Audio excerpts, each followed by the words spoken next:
Alright, we are back with the ultimate AOE2 meme guide, and I'm looking forward to making this video for you, but at the same time it is once again dawning on me how big of a task this actually is. We are still only on B, but I have committed to trying to get one video out to you every single Tuesday. So please let me know that you enjoyed this series and you want it to keep going. It pushes me to showcase every single unique civilization meme possible. That was a mouthful. So without further ado, let's jump right in to Burgundians. Burgundians has a really unique technology tree, as they are able to get all of the eco upgrades an age earlier. In addition, their stables cost 50% less, which we can definitely abuse as well. They have this really cool unique unit that is researched by means of a technology, and their actual unique unit has this weird charge attack where you can run in, run out, run in, run out, run in, run in, run, and yeah, you get the basic idea. Let's jump right in to the strategies. One strategy that takes a while to get to is the full Flemish Revolution. Now, Flemish Revolution recently got nerfed, but it's still super fun to see all of your units convert into Flemish militants. Oh, Love Cavalier.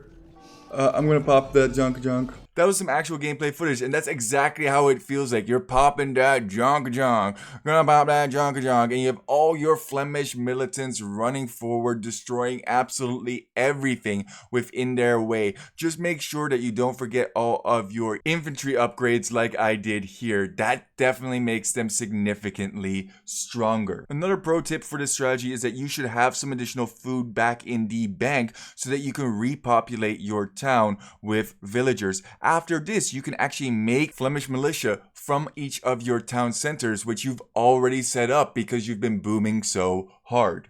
One more tip is to add some sort of siege so that you can deal with the opponent's walls and or castles. I would opt for either rams or trebuchets for this strategy. Now, I would show you more of this strategy, but we have so many more to go through. I'm just going to finish it off with the timeline so that you can see that our ally, Love the Beeves, also went for full Flemish eventually. Although double Flemish Revolution is really fun, a much stronger team strat is what we have dubbed the best Michi strat possible. In this strat, the goal is to make as many Cavalier as humanly possible in the shortest amount of time, and have your Khmer ally chop into the enemy's base so that you can harass quickly. You also need a Hun ally so that your stables produce 20% faster. You can either run this in a 3v3 or a 4v4. The build here is really nice and simple. You're going to go for 6 on food, 3 onto wood,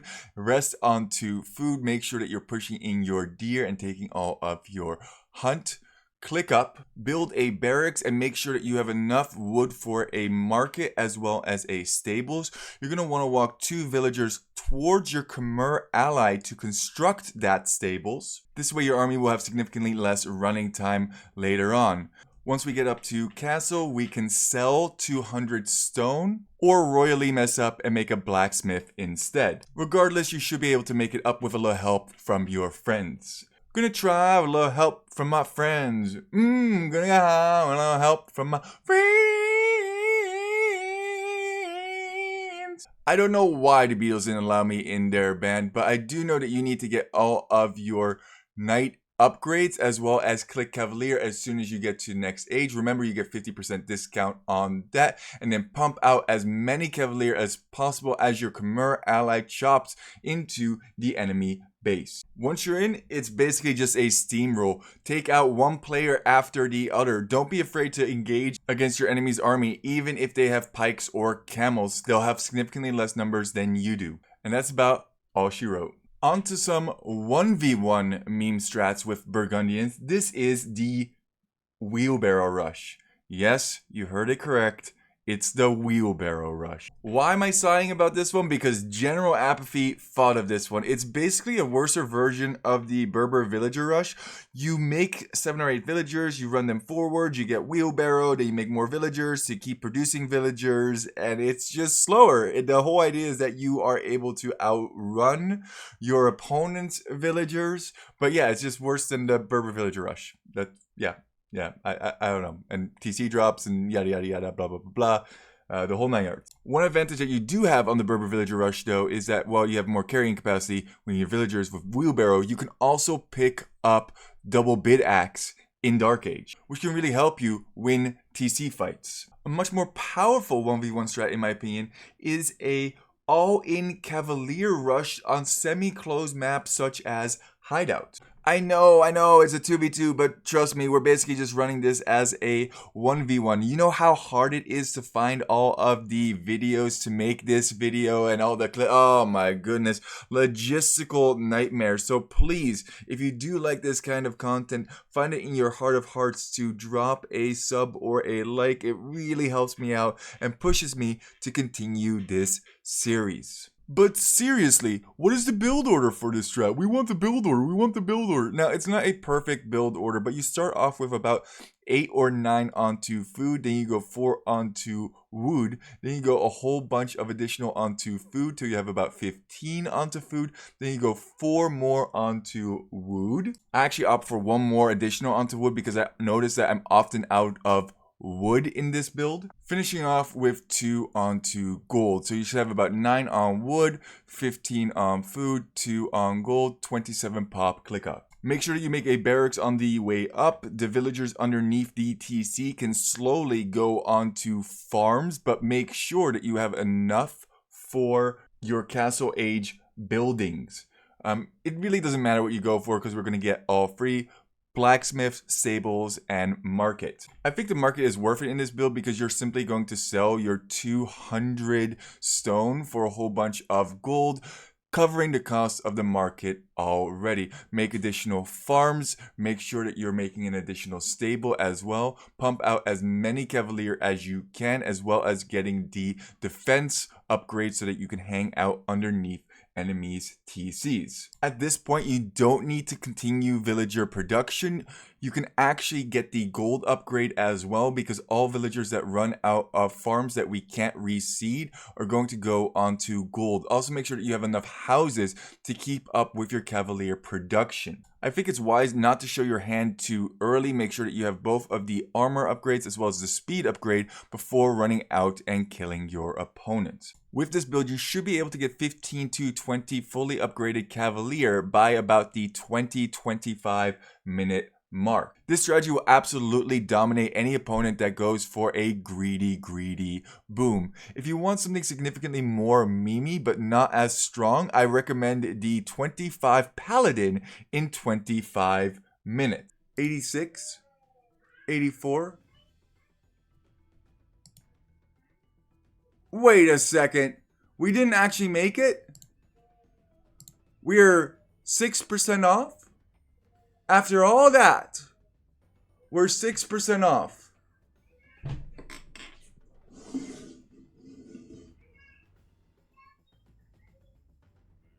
I'm leaving.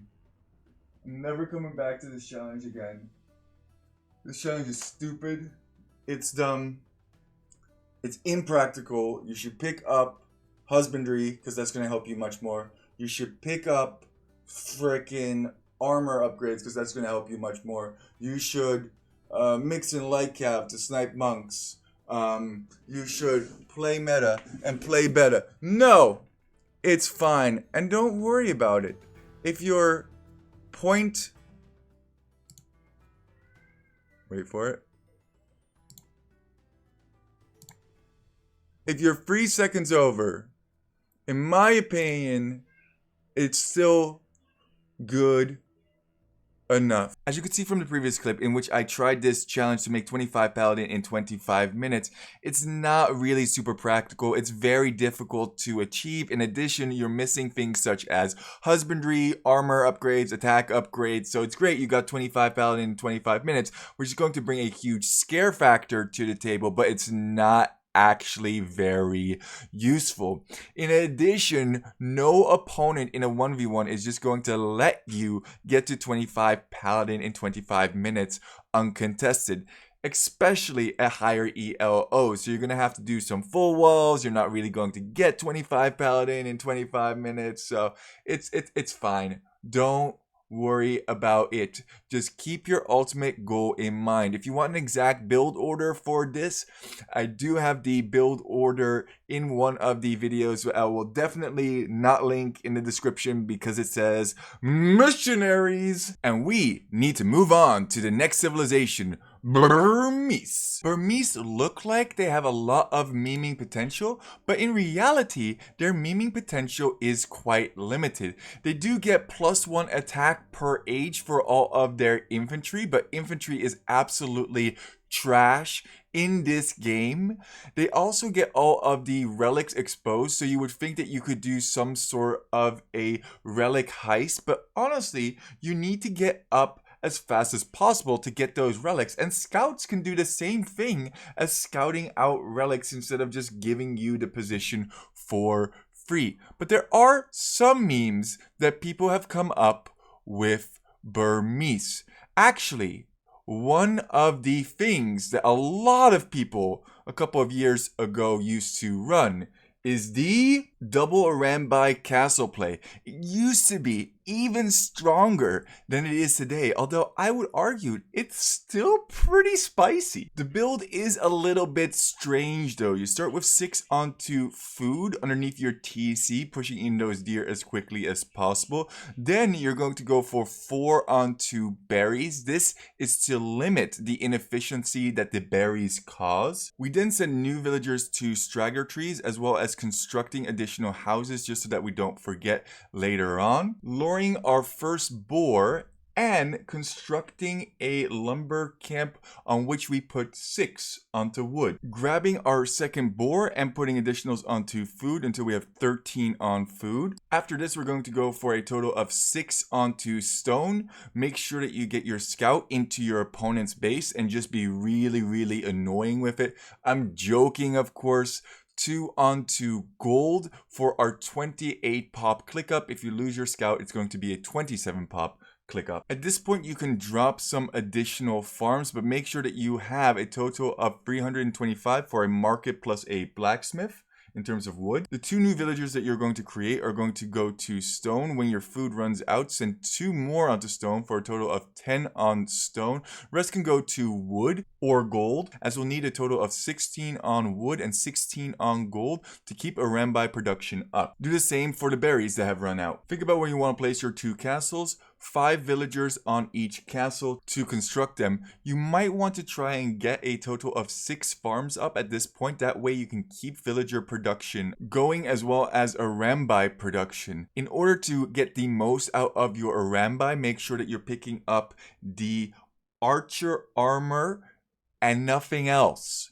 You do not benefit from fletching. One thing that is worth picking up eventually is bloodlines and husbandry. I think bloodlines personally is more important than husbandry. But in order to get those techs, you're going to have to build a barracks and then a stable, so it's a pretty hefty wood investment. Better to get more numbers out. What makes this strategy particularly strong is that you're still producing villagers behind this the entire time, increasing the amount of wood and gold you have access to. Talking about numbers out and how many you should have to take down a TC, I think once you have about 25 to 30 Arambai underneath a TC, you can take it out without any problemo. So take advantage of that. You shred TCs in high enough numbers. Here's one more meme strat mention, which is quite underwhelming. It is the Burmese condos, in which you have a Italian player sling you to condocheros. But to be honest with you,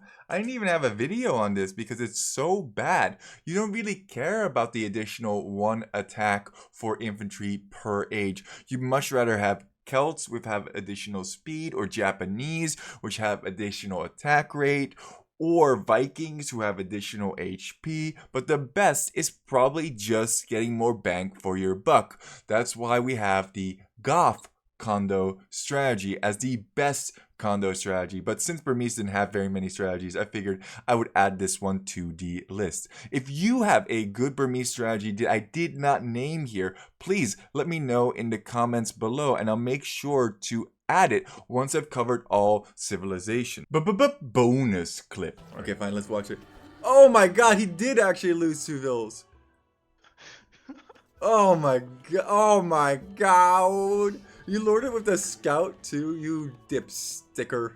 I love it. After all that, we're still on B? Well, regardless, keep on walking and don't let your memes just be dreams. Poop Lord, out.